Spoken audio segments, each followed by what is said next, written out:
we are reviewing a couple of things that aren't so new. So hopefully you've already seen the end of them. We won't be spoiling anything for you. But if you have not seen Loki, the series, or Black Widow, just pause right now. You do not want to listen to the rest of this episode because we very likely will be giving away spoilers. Today, we're reviewing both the show Loki and the movie Black Widow here on the Mouse and Men, where we explore the grown-up side of Disney. Marvel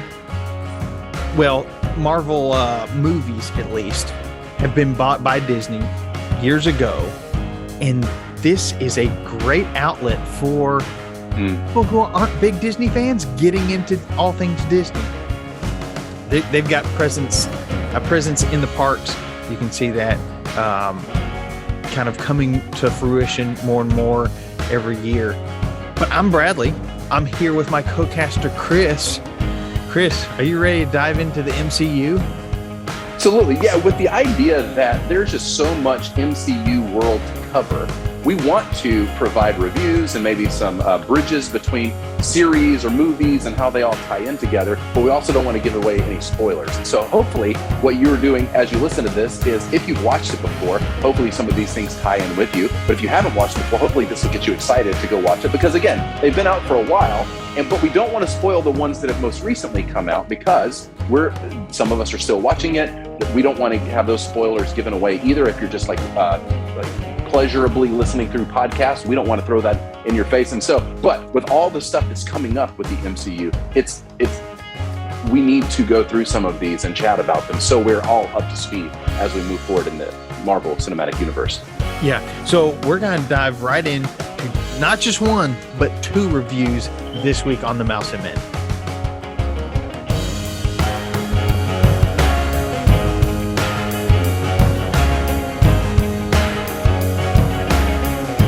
So, Chris, we're going to start with Loki. Yeah. I mean, so we got WandaVision first. With Disney Plus, we got these series based on characters in the Marvel Cinematic Universe, MCU. WandaVision, nobody knew what to expect. It's the first series. We reviewed that a few shows ago, quite a while back. Then we got The Falcon and the Winter Soldier, which was more in line of your traditional blockbuster movie type experience, but broken down into a 6-part series. Yeah, 6 or 8. I can't recall off the top of my head, but I think it was. You're right. So you get a couple of movies worth of story there. That was fantastic. Now we're on to Loki, and this is not quite WandaVision, but it's not quite what you would expect along the lines of The Falcon and the Winter Soldier. Once again, you're kind of left hanging episode to episode of what in the world is going on. So basically, Loki has figured out how to time travel, which is, mischief that kind of goes along the lines of mischief. But if you time travel too much or do certain things, you can totally disrupt the timeline, and you have all these offshoots and it gets all crazy. And so Loki gets arrested for basically disrupting the timeline. Really cool premise. Really fun seeing Owen Wilson in the MCU as well. But man, I loved this series. Yeah, and I love how the idea that all of this stuff ties itself in. Some of these, whether we're talking about Black Widow and a bit of her origin story, or Loki and how his timeline here in the show of Loki, the series, but then also the timeline of when he shows up in the Avengers movies, it goes around so much to where it's so interesting to have a series that can go in deep with these ideas of splitting time frames and almost like a Back to the Future thing where you've got the through line and then it's somewhere it splits off and now you have two. And if you did that again, you would then have three. And then you have all of these different areas, which I feel like is really setting us up for Doctor Strange and all of the mystical, magical powers that Doctor Strange had in that whole world, plus what Loki is doing with these different time levels, I think is setting us up amazingly for the new Doctor Strange in the Multiverse of Madness that's coming out next year. But what a smart thing that I feel like is pretty unique that Disney/Marvel has done to give us these series, again, like we've talked about on the show before, that maybe we're focusing on characters that may not necessitate their own film, but we still need to go into a lot of their backstory because of how important they are to the overall MCU plan. And so using these series that may be just one-offs, like WandaVision, Falcon and the Winter Soldier, Loki, Hawkeye coming up soon, that they can give us a piece of a story that can go really deep to provide a lot of context as this Marvel Cinematic Universe expands out into phase 3 and 4 into areas where I'm not as familiar with all these new characters coming up, like the Spider-Mans and the Thor and those types of characters, the Hulk. I've known since I was born, but things like the Eternals, Shang-Chi, the Doctor Strange, these are newer characters for me. So I, as a fan and that is growing in my excitement over the MCU, I need a lot of context and backstory because I didn't grow up, thumbing through each comic as it released. So it is so helpful to me to have these deep dives. Yeah, I love it for the same reason. I was not a comic book reader as a kid, and it really helps me understand these characters, but it also scratches an itch in between movies. Chris, we haven't talked about this, so I hope I'm not giving too much away. I'll try not to. But Loki and What If, I think the two of those really set up Doctor Strange for what are we going to get, because this could go a lot of different directions. Towards the end of Loki, you find out there is,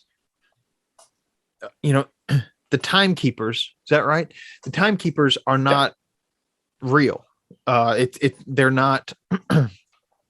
They're their own variants. I think that's the way that it was worded in there. I'm trying to remember the exact phrase, but they are variants, not there was real. One like person. They were. Yeah, there was one person in charge of it, and what happens if something happens to the timekeeper? And it's all just it's in some ways it's just all a big ploy. Yeah. But the way they set it up, I mean, just mind blown. It was, they do such a great job with storytelling, which I love. I don't know if you've seen the series Westworld on HBO, but there's a similar feel that things seem normal. And then the deeper you go, you find out that things and people and all of that aren't the way that you assumed that they were. You realize that everything around you may be a facade. And so because of that, you even start questioning yourself, which is what was interesting with some of these characters, thinking that like, okay, I'm real, but everything else out here, this is fake, only to realize, am I real? Am I just a part of this whole, am I just an automaton, or do I have free will? Do I have purpose? So it goes into a lot of stuff in Loki, and just the idea around Loki being the trickster. It's met with all sorts of funny stuff, but it's very seriously setting up what's coming in the future, which is, it seems as dark as some of this other stuff that has come before with the Avengers and Endgame and all that. Yeah. Well, and one of my favorite parts about the Loki series are all the variant Lokis. So the whole idea is when little things change, these little tangents come off the timeline, and it's kind of parallel universes. And so each one has its own Loki. Well, there's an old man Loki. There's a young Loki. There's an alligator a crocodile. Loki. Yeah. A crocodile, alligator Loki. Yeah. And, here we are right after Halloween. Some of my favorite costumes were all these families dressing up all as Loki, but they're all different Loki variants, because you got male Lokis, female Lokis, baby Lokis. Did I say Yokis? I may have. Dog Lokis just everywhere. It was awesome. Yeah. Great idea. It's kind of a perfect Halloween costume if you think about it, because as long as you have that headpiece that is a very Loki looking thing, everything else is just, I'm a variant of what Loki is. So it can be anything you want it to be. Yeah. And the storytelling with that was great because Loki, god of mischief, you can't trust him. So the real Loki, whichever one that is, Loki can't trust the other Loki variants because they all are the god of mischief. They're all tricksters. And it just sets up for some great little story tangents and stuff like that. Yeah. It's also great.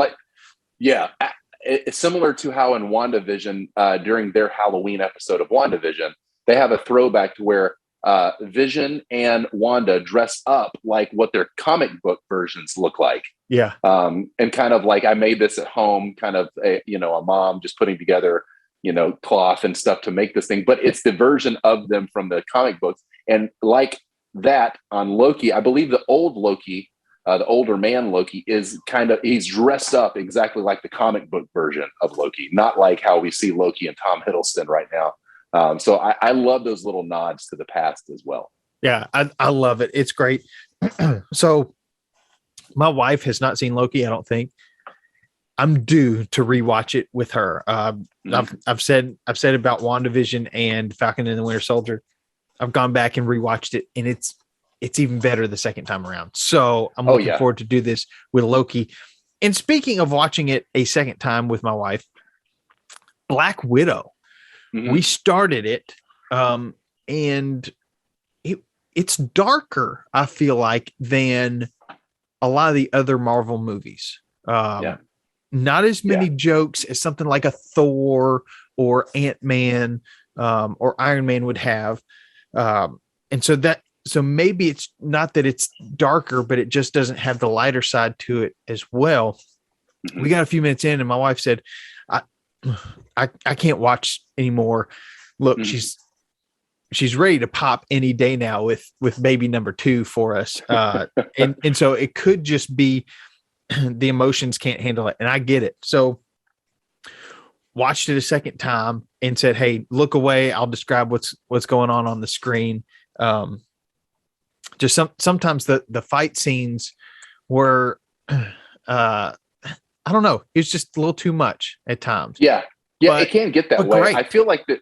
Yes, very much. I feel like that certain things like Captain America, Winter Soldier, Falcon and the Winter Soldier, and this Black Widow specifically, it's a darker, grittier side of the Marvel Cinematic Universe. And again, there is humor peppered in, but it's definitely not the goal. Yeah. The goal is to show us the seriousness of some of these bad guys and what they can do if they use their strengths and their powers and their what kind of with Black Widow, what was it called? The chemical mind control agents, that kind of stuff. Like you can really go to some dark places if you're controlling other people's minds with some of that stuff. And I feel like that's to a degree some of the themes that Falcon and the Winter Soldier dealt with. And then some of the other Avengers movies, but there were so many varied characters in the Avenger movies and some of those popping up that it's easier to have a little bit lighter side because not everybody is just trying to save the world from this chemical agent or from the Red Room training and all that stuff. So definitely darker, but very, very enjoyable as well, which is, I'm glad that we have these. Like we'll have a Loki, and then we'll have a very serious Falcon and the Winter Soldier, and then we have the very confusing but awe-inspiring WandaVision in these things. And so much like Thor Ragnarok versus Captain America, just they're different ways of telling the same stories, and they all tie in and work together. But certain things are going to be darker and lighter depending on the characters that you got in front of you. Yeah, and with Black Widow, she's discovering and rediscovering her upbringing. There are themes of child abduction, which is very dark. She always played this character with a dark past that we didn't really know what it was if you've just seen the movies. Mm-hmm. And so she was never the one making jokes like Tony Stark, Thor. Oh, now, now I'm forgetting Paul Rudd's character's name in Ant-Man. Ant-Man, yeah. They are the ones bringing, kind of bringing the humor to her darker character. So I should have seen this coming. But what I loved about this movie is getting to see a darker background in her wrestle with what it means to have a family. And what is family? Yeah. And how to overcome a past that you don't like. But really great. Again, second time around, seeing it, kind of realizing, oh, I get why they're talking about that. Introducing some new characters to the Red Guardian. I think watching it, I was like, okay, what other movie was he in? But it was just from the previews that I realized I knew the Red Guardian. Kind of wish we could go back and have some more, Red Guardian, origin stuff, but you can't have everything. There's just way too many characters, fun characters. You bring up a good point with some of those themes that I found myself watching this, and I have my vision of what family is, but to look at it through Black Widow's frame of what is family, and can you trust family? Are they actually family?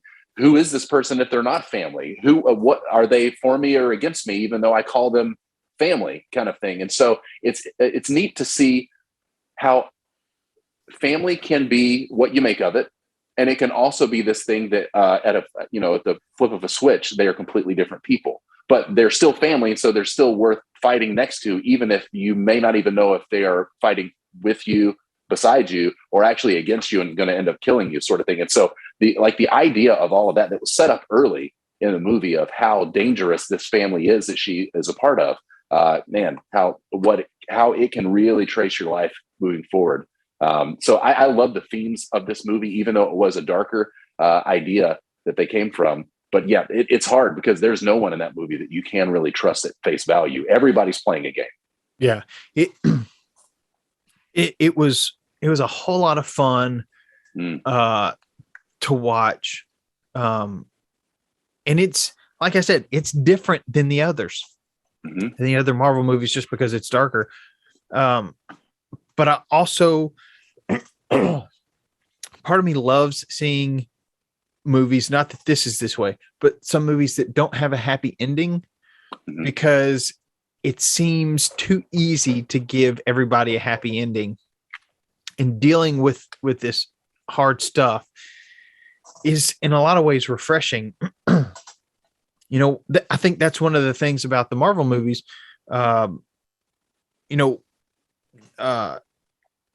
You get the snap with Thanos. It's like, wait, half of the Avengers just disappeared. And that's not a happy ending. Iron Man does not have a happy ending either. Neither does the Black Widow in those Infinity War movies, Avengers movies, and they once again deal with some really dark stuff here. That's why I love it. It's just varied storytelling. Hey, you know what else? Just quickly as we wrap up here, just that Natasha Romanoff, Black Widow, has always been a character with a lot of mystery. And again, there are some of these that because of my knowledge of the Marvel cinematic or the comic books and the cinematic universe, that I kind of know Bruce Banner and the Hulk's origin story because of lore and or folklore and that kind of stuff, talking about gods and goddesses. I know a bit about Thor and that sort of thing. Black Widow's always been a mystery to me. And even though now I know her backstory, it's even more mysterious. And it makes me want to go back and rewatch what I just assumed was surface level. She's just playing cool. because she's a killer kind of thing. Now I know she's playing cool because of all of that history that she has. No wonder she plays so cool. And so the mystery ramps itself up in a new way for me that I want to watch her specific character all the way through the other movies too. Yeah. Okay. So I've got this question. Okay. This will be our last question before we get to plussing. Would you say each for separately for Loki and for Black Widow, these are must-sees for not diehard Marvel movie fans, okay, but just your more casual, I've seen most of the movies. Is Loki a must-see? Is Black Widow a must-see for those fans? Yeah, and I would love to hear your impressions as well. Yeah. I think that both the Loki series and the Black Widow movie are both excellent. I would give them high Bs, if not As, for their storytelling and moving the Marvel Cinematic Universe along and all that. I think that because of how specific Loki is, it's a must-see because there's so much specific things that you can watch, learn from, help to understand why this confusion is going on in the whole universe. I feel like that Black Widow, because it was more of an origin story for a character that we've already seen go from at least a hero in the Marvel Cinematic Universe to her end, we kind of know the rest of her story. And so if we have seen Infinity War or Endgame, we know the outcome. We know what Black Widow's ultimate fate is, at least what they've shown us. Yeah. And so because of that, we do have kind of a start date, even if it was 10 years ago in an early Avengers movie, and now her ultimate end. So I don't know if it's as necessary, but it helps to create more of a well-rounded world, but not necessarily one that if you did not have that you couldn't participate in the rest of the Marvel Cinematic Universe. So for that, I say Loki, absolutely. And you need to watch it, and you need to make sure that you're watching it specifically because there's so many little things in there. You can get thrown off if you're not really paying attention, much like Doctor Strange, or much like WandaVision.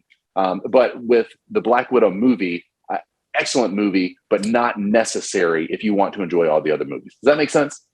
Yes, and I agree. Loki, I'm saying it's a must-see because I think there's a very good chance it's setting up along with What If. I think What If sets up even more, but I think Loki helps set up this multiverse idea for Doctor Strange. Again, I've not read the comic books, so I don't know.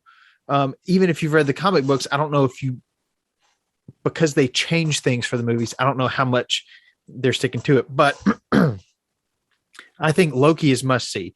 It's just great writing. It's Tom Hiddleston, Owen Wilson, great back and forth there. That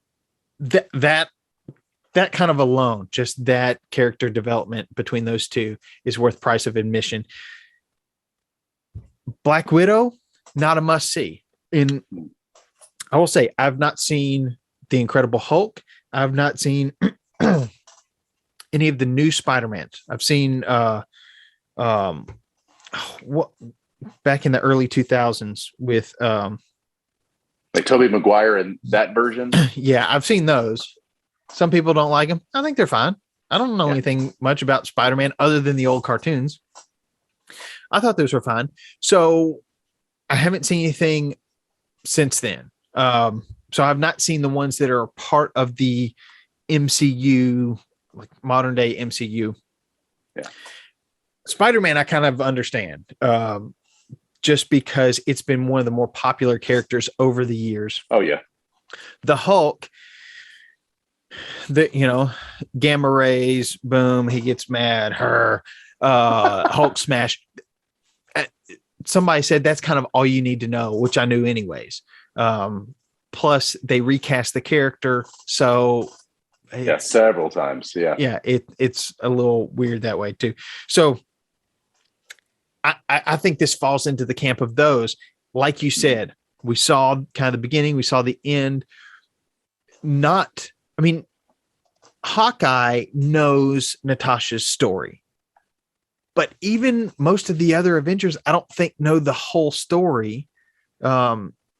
And I'm not even sure how much Hawkeye knows other than, it was dark. And he kind of has some ideas. But yeah, not a must see for me. So Loki, must see. Black Widow, no, but you probably want to watch it anyways. Good in its own right, even if it's not a must see, which I think it actually sets up the next series that we're going to be watching, which is Hawkeye coming up soon. Because I think because of what Black Widow set up, we need to learn a bit more about Hawkeye and maybe what he did know and what he is willing to fight for or admit to with this new phase of kind of turning into a family man after all of this Avengering around the world. So I'm really looking forward to that too. And a few characters tying into the Black Widow movie and the, I think Pew will be a carryover. So that's going to be nice. And so I love it when these characters come in and out because it helps to just make the world that much richer, even on a standalone project like that. So, and just quickly, just to say for Loki, with both Tom Hiddleston and Owen Wilson, perfect casting to play them off of each other. I feel like that if all of this Marvel stuff happened a whole decade sooner, that Owen Wilson would have been a person in everybody's mind in Hollywood of like, that's who needs to play Loki because he's so funny and witty and sarcastic and can charm you while stealing the something right out of your pocket kind of feeling. And so even though he may not be in that prime MCU, I'm a hero or a villain like Loki is in this world, he may be a little aged out of that in the eyes of Hollywood. A perfect casting to play off of Tom Hiddleston because of how he is like this generation's Owen Wilson, charming, funny, but will steal something right out of your pocket while you're watching him do it, sort of thing. You kind of like him to do it. So for that, I think well casted, well played off of each other in the series too. Agreed. And all this talk really sets us up for this week's segment of plussing.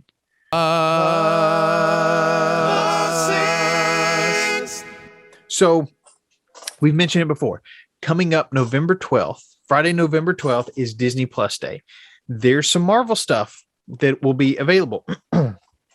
There's other stuff that will be available. There's a long list. What's on Disney Plus is a great website to visit to see what's going to be released there on Disney Plus Day. But we're getting the addition of Shang-Chi to Disney Plus a Marvel special. And so this week's plussing is get caught up on everything Marvel. If you haven't seen Loki or Black Widow, we tried to squeeze two into one review, so we didn't cover a lot of it. So go watch both of those or rewatch them. I'm going to try to rewatch Loki, see if I can squeeze that in before Disney Plus Day. Or you got a lot on your plate coming up. Yeah. Or before I get to watching any of that stuff from Disney Plus Day. It may take me a few days, few weeks. But yeah. Which is why we didn't choose to throw in Shang-Chi in there into a review, is because for a lot of people, they may have not seen it yet because they're waiting for it to become a not premiere access or not in the theaters situation. So with Shang-Chi premiering with non-premiere access on November the 12th, we don't want to necessarily give all that away, but we do want to talk about it eventually. Yeah. So catch up on all this stuff, and especially the latest two items, Loki and Black Widow, that MCU has released. If you haven't caught up with those yet, you may get into Shang-Chi and need to have some of that context. And so again, not wanting to do too much as far as giving things away, because we want to kind of whet your appetite to go watch it yourself, but get caught up on this stuff, because when November 12th hits, then you can really sit back in front of your TV and just watch it and enjoy it, knowing that you're caught up on all the storylines that have led to this point. Yeah. And I'll throw in What If as well. What if great series ended not the way that I expected? And I'll just leave it at that, but get caught up on all of it, because if you don't catch up now, it could get away from you, and then you've just got piles and piles of things to watch. So you can find our other reviews of movies and shows on your favorite podcast app. You can also find it on YouTube. You can get all those links over at themouseandmen.com, where you can also get our top 10 things for grown-ups to do in Walt Disney World. movies are so much fun. Great storytelling. You can never outgrow it. And these Marvel movies are great for older kids, teens, and adults alike. I want to encourage you. You don't want to grow up too fast. Whether you're watching a MCU series or TV show, trying to catch up, or just starting from scratch, you got to keep exploring.